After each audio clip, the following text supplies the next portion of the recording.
licensing shop. And now the second part is the award ceremony to be started. So I request Maharaja Sahab, please come on the front side so that we can award. We have already done the felicitation and the citation has been done. So from right from the beginning, we invite you. Sastri ji, please come and then the Maharaja Sahab will give the award to you.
presiding over the function this evening, all the distinguished guests on the dais and in the audience, and fellow senior citizens.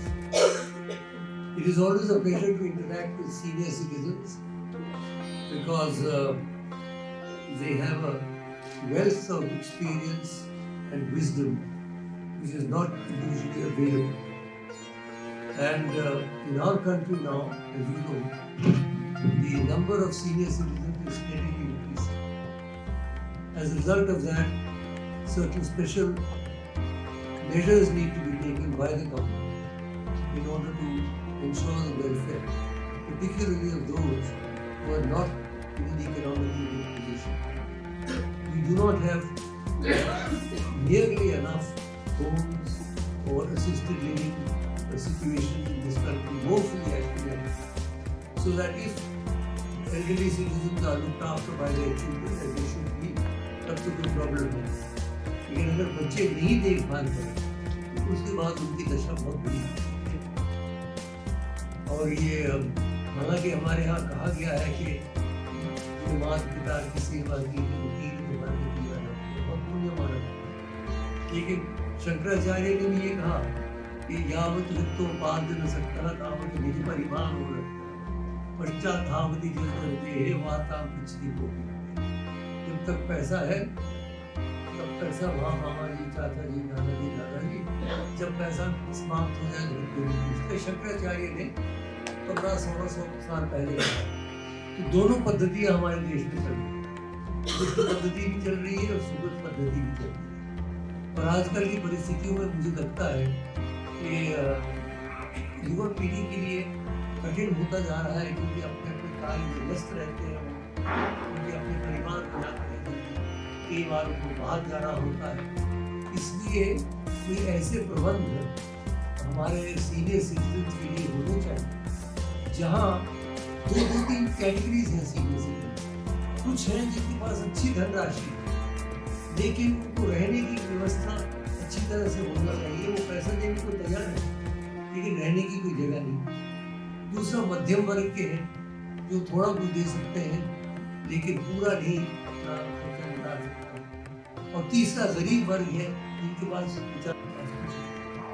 तो तीनों वर्गों के लिए अलग अलग परिस्थितियां होनी चाहिए हमारे देश में। सरकार को बनानी चाहिए, राष्ट्रीय सरकार को, राज्य सरकार को, एनजीओ जैसे आपका एनजीओ चल रहा है, अगर इस किस्म के होम्स बनाए जाए, we don't call them old age homes anymore, they call assisted living homes or homes for the elderly, and वो बनाए जाए तो मुझे लगता है बहुत लाभ होगा। और इसमें कुछ मेरे व्यूज हैं और एजिंग जो आपको इंटरेस्टिंग है। 5 प्रकार की एजिंग मैंने की है identify. The first is chronological age.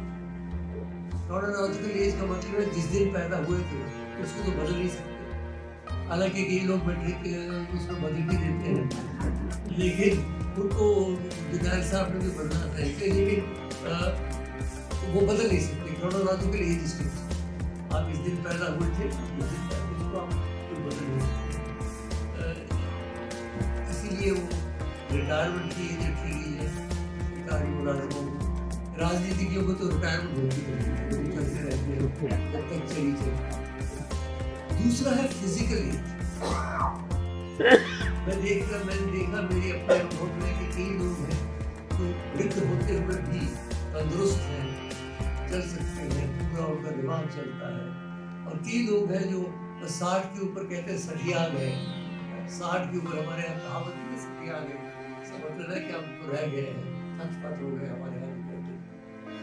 तो ये जो फिजिकल एज है ये बहुत हद तक निर्भर है कि हमने जवानी में अपना जीवन कैसे बिताया। क्या हमने अपना भोजन ढंग का किया? क्या हमने अपने शरीर को तंबाकू का या शराब का या ड्रग्स का जहर दिया है?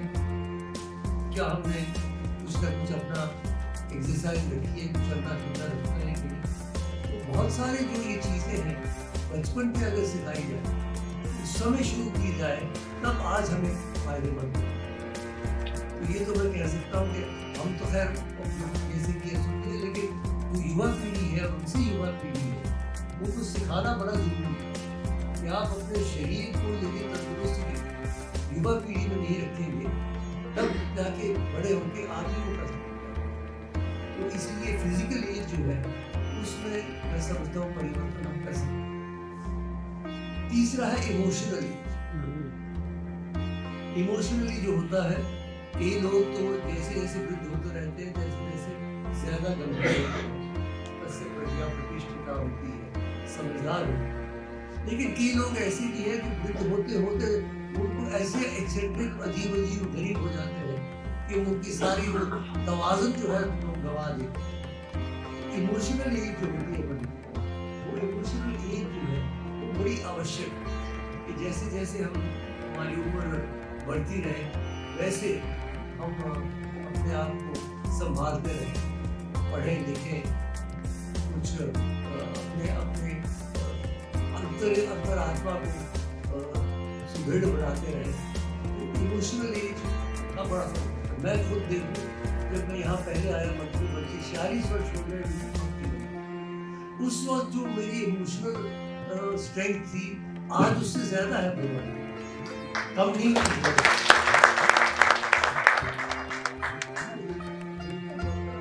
संगीत भी चले, कोई ना कोई और कार्य भी चले, इस प्रकार का कुछ न कुछ आदमी को फ्री रहनी चाहिए अपने आप को इमोशनल ढंग से, क्योंकि बच्चे जब अलग हो जाते हैं तो वो अलग हो गई होंगी। एक तो हमारे देश में I feel that our parents are too possessive.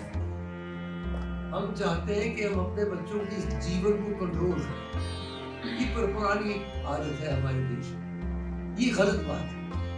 आजकल जो जमाना चल रहा है, जो तेजी से परिवर्तन हो रहा है, उसमें जो है युवा पीढ़ी वाले वो अपनी रफ्तार पे चलेंगे। आप राय दे सकते हैं, आशीर्वाद दे सकते हैं, लेकिन आप ये नहीं बता सकते कि ये नहीं करो, ये नहीं करो, ये नहीं करो, तो वो आपसे विद्रोह करके निकल जाए। वो कहते जीवन के सामने। और खलील जिब्रान ने भी कहा कि your children they come through you but they don't belong to you. They have their own karma.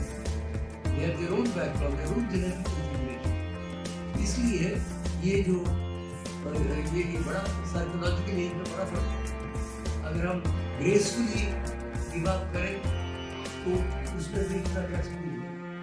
और अगर हम पकड़े रहे जब फिर जो टूट के हो जाते हैं तब ये हाय क्या हो गया, बच्चा चला गया, ये हो गया, फिर हम तब दश आके गिर जाते। इसलिए पहले से ही धीरे धीरे अपनी जो ग्रिप है उसको थोड़ा छोड़ना कि आप आश्चर्यचकित